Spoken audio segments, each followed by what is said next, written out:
Hello my dear students, स्वागत करती हूँ आप सभी का आपके अपने यूट्यूब चैनल सितंबर शिल्पी क्लासेस में। फ्रेंड्स, आज की क्लास में हम लोग भारत के पारंपरिक वस्त्र पढ़ेंगे। साथ ही अगर अपने चैनल को सब्सक्राइब नहीं किया तो चैनल को सब्सक्राइब कर ले, जिससे आपको मेरी लाइव क्लास की नोटिफिकेशन मिल जाएगी और आप आराम से मेरी लाइव क्लास अटेंड कर सकते हो। चलिए फ्रेंड्स, शुरू करते हैं आज की लाइव क्लास। तो देखिए, भारत में बने वस्त्र उत्कृष्ट नमूने अत्यंत सुंदर अनोखी कलाकारी से युक्त होते हैं, जिनकी मांग विश्व के कोने कोने में थी। मुगल काल में वस्त्र निर्माण कला को बहुत अधिक प्रोत्साहन मिला। वर्डवुड ने लिखा है कि भारत में बुनाई की कला चरमोत्कर्ष पर थी और यहाँ जरी के ब्रोकेड वस्त्र और सूक्ष्म मलमल के वस्त्र अद्वितीय होते थे। प्राचीन मध्यकालीन युग में भारत के वस्त्र निर्माण कला में उत्तरोत्तर वृद्धि हुई।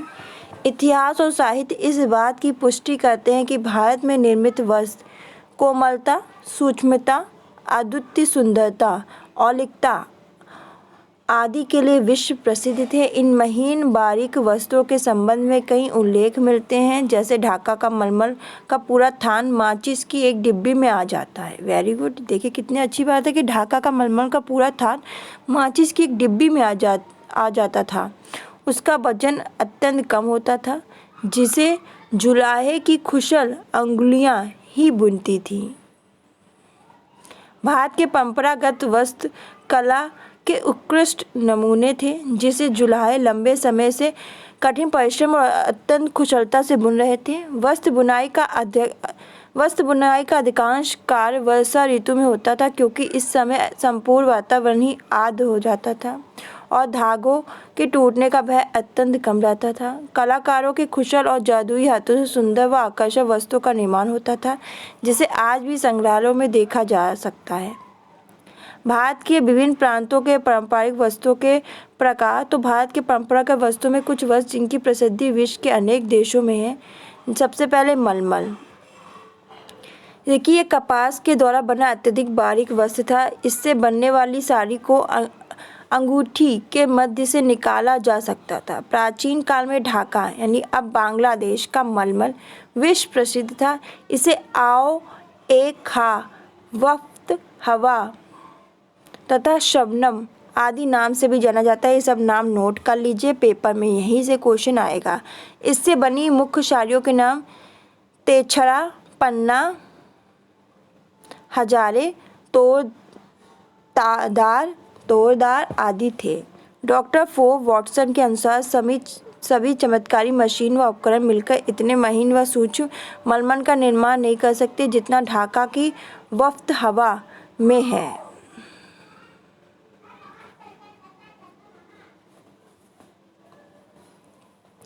मलमल की साड़ियाँ।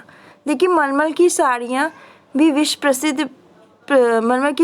विश्व में प्रसिद्धि प्राप्त थी। साड़ियाँ कला का उत्कृष्ट नमूना होती थी। ये साड़ियाँ अत्यंत कोमल, हल्की, सूक्ष्म धागों से बनी होती थी। सोने चांदी के तारों से जड़ी ये साड़ियाँ जामदानी कहलाती थीं। मलमल की साड़ियों पर विभिन्न आकार प्रकार के नमूने बनाए जाते थे, जिन्हें तिरछा या बूटे कहते थे। पन्ना हजारे यहाँ की प्रसिद्ध साड़ियाँ थीं। फूलों के गुच्छे वाले नमूने की साड़ियाँ पन्ना हजारे कहलाती थी। फूलों के जाल वाले नमूने से बनी साड़ियाँ जातार कहलाती थी। छोटे छोटे फूल पत्तियों वाले नमूनों से युक्त साड़ियों को फूलवार तथा बड़े बड़े फूल पत्तियों से बने नमूने से बनी साड़ियाँ तारेदार कहलाती थी। ये सब नोट डाउन कर लीजिए। बालूचा साड़ियाँ, इनका निर्माण हथकरघों के द्वारा होता था। इनके किनारों पर अत्यंत सुंदर कारीगरी की जाती थी। ये मुगल काल में अत्यधिक प्रसिद्ध थे। इन साड़ियों के मध्य भाग में छोटे छोटे बूटे व अन्य छोटे नमूने होते थे, जैसे फूल, पत्ती, पशु पक्षी, मानव आकृतियाँ। ये साड़ियाँ हस्तकरघे से तैयार की जाती थी, जिनके बॉर्डर पर उत्कृष्ट नमूने बने होते थे। उस समय वहाँ के बुनकर इन साड़ियों को अत्यंत धैर्य व कुशलता पूर्वक कठिन मेहनत करके बुनते थे। बालूचर साड़ियों का अत्यधिक उपयोग हिंदू स्त्रियों द्वारा किया जाता था। वर्तमान में बालूचर बूटीदार साड़ियाँ विलुप्त हो गई हैं, परंतु इन्हें अभी भी संग्रहालयों में हमने सुरक्षित देख सकते हैं। चंदेरी साड़ी। तो चंदेरी साड़ियाँ अपनी महीन बनावट के लिए प्रसिद्ध थी। ये सूत और रेशम दोनों से बनाई जाती हैं। चंदेरी साड़ी का नाम चंदेर नामक स्थान के नाम पे पड़ा, जो वर्तमान में मध्य प्रदेश के अशोकनगर जिले में स्थित है। कुछ चंदेरी साड़ियों की लंबाई 9 मीटर रखी जाती है, जिसे महाराष्ट्र की महिलाएं अत्यधिक पसंद करती थीं। वर्तमान में चंदेरी साड़ियाँ पूर्णतः रेशमी धागों से बनाई जाती हैं, जिसे चंदेरी सिल्क भी कहते हैं। इनकी ऐश्वर्यता, सुंदरता, औलिकता, कोमलता देखते ही बनती है। आज भी चंदेर में अत्यंत सुंदर, आकर्षक और कलात्मक साड़ियाँ बनती हैं, जिनके बॉर्डर के नमूने अत्यंत सुंदर होते हैं। गुजरात की पटोला साड़ी, तो कठियावाड़ एवं गुजरात में निर्मित साड़ी पटोला कहलाती हैं। पटोला शैली की साड़ियाँ विभिन्न चित्रों की छपाई की जाती है। वर्तमान में संबलपुरी साड़ियाँ इसी शैली की बनाई जाती हैं। पटोला साड़ी सिल्क के धागों से निर्मित की जाती हैं। इसके लिए पहले ताने बाने के धागों को हल्के रंग से रंग लिया जाता था। इसके बाद इन धागों को जमीन पर फैलाकर वांछित नमूने तैयार किए जाते थे। नमूने के अनुसार रेखाओं का निर्माण किया जाता था। पटोला वस्त्र में नृत्य करती स्त्रियाँ फूल, पत्तियाँ, टोकरी, घोड़ा, डायमंड, हाथी आदि के नमूने बनाए जाते थे। बांधनी या बंदेज, तो देखिए यह बांध कर रंगी जाने वाली चुनरी है, जिस कारण इसमें सुंदर डिजाइन बन जाते थे। ये वस्त्र गुजरात के कठियावाड़, राजस्थान तथा सिंध प्रांत में बहुता से निर्मित किए जाते हैं। बांधनी से पटोला की भांति रंग बिरंगे चटकीले रंगों से युक्त नमूने बनाए जाते हैं। बांधनी वस्त्रों में पंचरंगी मोटरा, साफा, ओढ़नी, साड़ी, जोधपुर की फागड़ियाँ मुख्यतः प्रमुख हैं।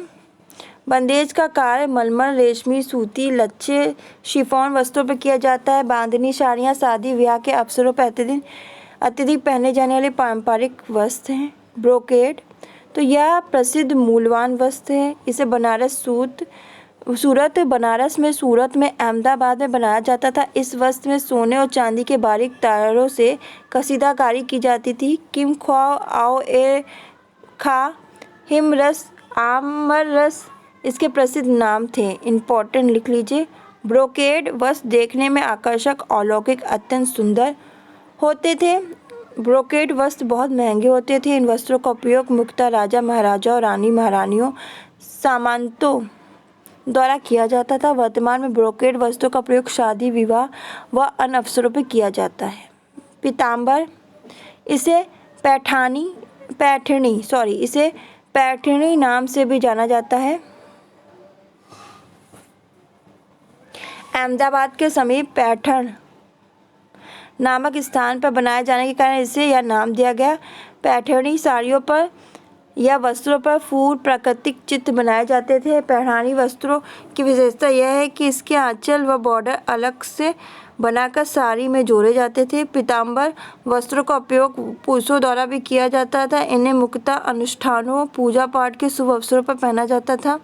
वर्तमान में पीताम्बर वस्त्रों के निर्माण नहीं किया जाता है। कलमदार को पालमपुरी भी कहा जाता है। इम्पोर्टेंट लाइन लिख लीजिए। यह बाटिक छपाई का ही प्राचीन रूप है। जो बाटिक छपाई है उसी का प्राचीन रूप है। इन वस्त्रों की पृष्ठभूमि हल्की गुलाबी होती है, जिस पर लाल रंग से नमूने बनाए जाते हैं। नमूनों में विशेष रूप से पशु, पक्षी, मानव आकृति, फूल, पत्तियां आदि बनाई जाती हैं। तो ये थी कुछ भारतीय पारंपरिक वस्त्र, जो यहाँ से आप समझ लीजिए 2-3 नंबर के क्वेश्चन आ जाते हैं। अगर आप इसे ढंग से पढ़ोगे, ढंग से याद करोगे, तो आप आराम से पेपर कर सकोगे और अच्छे नंबर भी आपके पेपर में आएंगे। इसके बाद मैं नेक्स्ट क्लास में आपको भारत के परंपरागत कढ़ाई के वस्त्र पढ़ाऊँगी। तो कढ़ाई के वस्त्र भी इम्पॉर्टेंट है और यहाँ से भी क्वेश्चन आते हैं। तो भारत के परंपरागत कढ़ाई के वस्त्र पढ़ेंगे और फिर रंगाई के वस्त्र भी पढ़ेंगे। सारे 3 आपके जो पार्ट हैं, तीनों को पढ़ाऊँगी। कढ़ाई के, रंगाई के सारे पार्ट कंप्लीट करा दूँगी। यहाँ से क्वेश्चन आते हैं। चैनल को सब्सक्राइब नहीं किया तो चैनल को सब्सक्राइब कर लीजिए, जिससे आपको मेरी लाइव क्लास की नोटिफिकेशन मिल जाएगी और आप मेरी लाइव क्लास आसानी से अटेंड कर सकते हैं। तो फ्रेंड्स, आज के लिए बस इतना ही। मिलते हैं नेक्स्ट क्लास में। धन्यवाद।